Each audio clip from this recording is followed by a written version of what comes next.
আসসালামু আলাইকুম।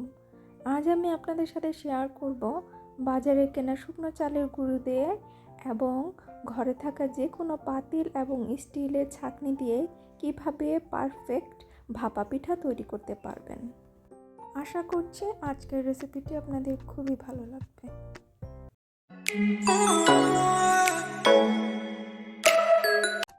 ভাপা পিঠা তৈরির জন্য আমি এখানে শুকনো চালের গুঁড়ি ব্যবহার করছি। 1.5 কাপ পরিমাণ শুকনো চালের গুঁড়ি আমি এখানে নিয়ে নিয়েছি। এই শুকনো চালের গুঁড়িটা আপনারা বাজারে অথবা সুপার শপে কিনতে পাবেন। আর দিয়ে দিচ্ছি স্বাদ মতো লবণ।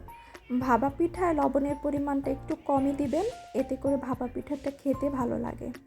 আমি এখানে 1 কাপ পরিমাণ পানি নিয়েছি। অল্প অল্প করে দিয়ে আমি পানিটাকে গুঁড়ির সাথে মিক্সড করে নেব। একবারে বেশি পানি দিতে যাবে না, সেক্ষেত্রে দেখা যাচ্ছে যে হয়তোবা বেশি পরিমাণ পানি চলে যাবে। আর অবশ্যই মনে রাখবেন, যদি শুকনো চালের গুঁড়ি দিয়ে ভাপা পিঠা তৈরি করেন তাহলে অবশ্যই পানিটা দিয়ে 1 ঘন্টা এটাকে রেস্টে রেখে দিবেন। এতে করে ভাপা পিঠা বানানোর পরও আপনার ভাপা পিঠাটা ভেঙে যাবে না। অনেকের কমপ্লেন থাকে যে আমি তো এইভাবেই করেছি কিন্তু আমার তো ভাপা পিঠাটা ভেঙে যাচ্ছে। তার মেন কারণ হচ্ছে আপনারা এই গুঁড়িটা ভিজিয়ে রাখেন না। 1 ঘন্টা রেস্টে রাখতে হবে এই পানিটা দেওয়ার পর। আমি এখানে 1.5 কাপ পরিমাণ চালের গুঁড়ির মধ্যে 1 কাপ পরিমাণ পানি ইউজ করেছি। শুকনো চালের গুঁড়িতে কিন্তু পানির পরিমাণটা একটু বেশিই লাগে। সিদ্ধ চালের গুঁড়িতে কিন্তু পানির পরিমাণটা কম লাগবে। আমি দেখেন অল্প অল্প করে পানি দিয়ে তারপরে সুন্দর করে এটাকে তৈরি করে নিচ্ছি। আর ভাপা পিঠার যে গুঁড়িটা সেটা পারফেক্ট হয়েছে কি না সেটার বোঝার উপায় হচ্ছে, আপনি যখন মাখবেন, মাখতে মাখতে যখন এরকম করে মুঠ করে যখন গুঁড়িটা হাতে নেবেন তখন দেখবেন যে যদি ঝুরঝুরে পড়ে যায় তার মানে আপনার গুঁড়িটা এখনও পারফেক্ট হয়নি, আরও পানি লাগবে। আর যদি দেখেন যে মোট করে নেওয়ার পর আপনার গুঁড়িগুলো দলা দলা পাকিয়ে পড়ছে, তার মানে আপনার ভাপা পিঠার গুঁড়িটা একদম পারফেক্ট হয়েছে। ভাপা পিঠার গুঁড়িটা আমার মাখানো হয়ে গিয়েছে।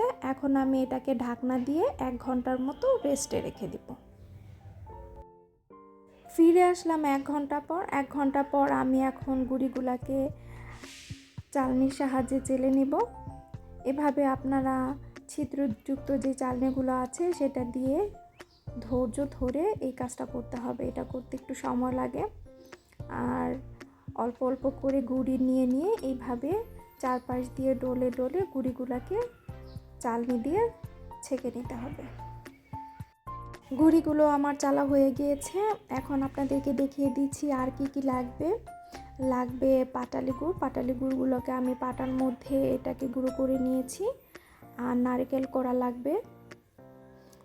আর লাগবে 2টি সুতি নেকড়াগুলোকে অবশ্যই পানিতে ভিজিয়ে ভালো করে চিপে নেবেন যেন পানি না থাকে। আর লাগবে হচ্ছে যেটার মধ্যে আপনারা ভাপা পিঠা তৈরি করেন। আমি এখানে একটা কৌটার মুখ নিয়ে নিয়েছি ঢাকনা। ঢাকনাটা পাতলা, যেহেতু আমি ভাপা পিঠাটা বেশি মোটা পছন্দ করি না, তাই আমি এখানে পাতলা করে বানাবো যেন গুড় এবং খেজুরের পরিমাণ বেশি দিয়ে বানানো যায়। এখন আমি প্রথমে চালের গুঁড়িটা দিয়ে দিচ্ছি। সামান্য চালের গুঁড়ি দিয়ে চারপাশে এইভাবে ছড়িয়ে দিতে হবে। আলতোভাবে এই কাজটা করতে হবে। ভালো করে ছড়িয়ে দেওয়ার পর এখন এর মধ্যে আমি গুড় দিয়ে দিব। গুড় এবং নারকেলের পরিমাণটা আপনারা আপনাদের স্বাদ মতো দিবেন। আপনারা যদি গুড়ের পরিমাণ বেশি খেতে চান তাহলে গুড়ের পরিমাণ বেশি দিতে পারেন। আর যদি মনে করেন যে কম খাবেন সেক্ষেত্রে কম দিয়ে করে নিতে পারেন। বাসায় করার হচ্ছে এই একটা সুবিধা, আপনি আপনার পছন্দ মতো গুড় এবং নারকেলের পরিমাণটা বা চালের পরিমাণটা দিয়ে পছন্দ মতো করে নিজের মতো করে স্বাস্থ্যসম্মতভাবে এই ভাপা পিঠাটা বাসায় তৈরি করে নিতে পারেন। এটা করতে কিন্তু খুব বেশি একটা ঝামেলা হয় না। আমার মনে হয় ভাপা পিঠাটা করাই হচ্ছে সবচেয়ে ইজি অন্যান্য পিঠার মধ্যে। এরপর আমি নারকেলটা দিয়ে দিচ্ছি।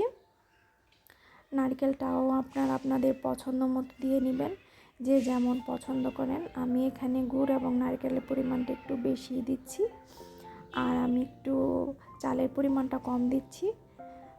এরপর উপরে আমি চাল দিয়ে দিচ্ছি।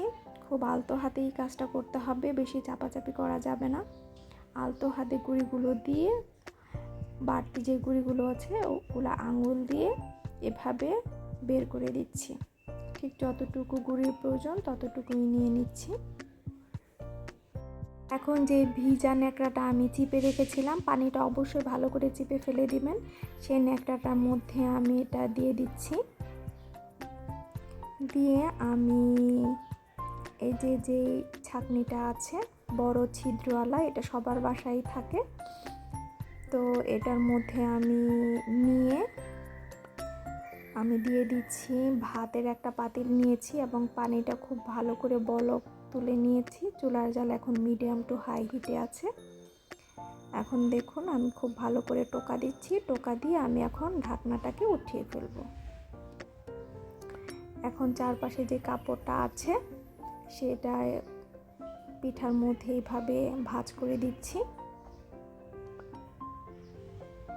প্রথম পিঠাটা হতে একটু সময় বেশি লাগবে, আর চুলার জাল আমি এখানে মিডিয়াম হিটে রেখেছি। এখন ঢাকনাটা দিয়ে দিচ্ছি। ঢাকনা দিয়ে এটাকে 3 মিনিটের জন্য ভাপ দিয়ে নিব। প্রথম পিঠাটা হতে একটু সময় লাগে, বাকি পিঠাগুলো হতে আপনার 2 মিনিটের মতো সময় লাগবে। আর চুলার জালটাও এখানে ইম্পর্টেন্ট, আমি চুলার জাল এখানে মিডিয়াম টু হাই হিটে রেখেছি। ফিরে আসলাম 3 মিনিট পর। এখন আমি পিঠাটাকে নামিয়ে নিব। দেখুন কিভাবে নামাতে হবে, খুব সাবধানে এই কাজটা করতে হবে। পিঠাটা কিন্তু খুব সুন্দরভাবে হয়ে গিয়েছে। আমি যেহেতু পাতলা করে পিঠাটা তৈরি করেছি, বেশি মোটা পিঠা আমি খেতে পছন্দ করি না, তাই খুব সাবধানে এই কাজটা করতে হবে। তো পিঠাটা এইভাবে রেখে আমি কাপড়টাকে তুলে নিচ্ছি। দেখুন কতটা সুন্দর হয়েছে এবং খুব পারফেক্টলি কিন্তু পিঠাটা হয়ে গিয়েছে। তো আপনারাও কিন্তু বাসায় এইভাবে স্বাস্থ্যসম্মতভাবে নিজের পছন্দ মতো গুড় এবং নারকেল দিয়ে আপনারা ভাপা পিঠাটা বাসায় তৈরি করে নিতে পারেন। বাসায় তৈরি ভাপা পিঠার স্বাদ অসাধারণ। সত্যি আপনি বাহিরের ভাপা পিঠার সাথে বাসার তৈরি ভাপা পিঠার তুলনাই করতে পারবেন না। এটা খেতে অসম্ভব মজা। এইভাবে করে আমি সবগুলা পিঠাই তৈরি করে নিচ্ছি। ভাপা পিঠা কিন্তু গরম গরম খেতেই মজা, তাই এই ফাঁকে আমি পিঠাও খেয়ে নিচ্ছি একটু।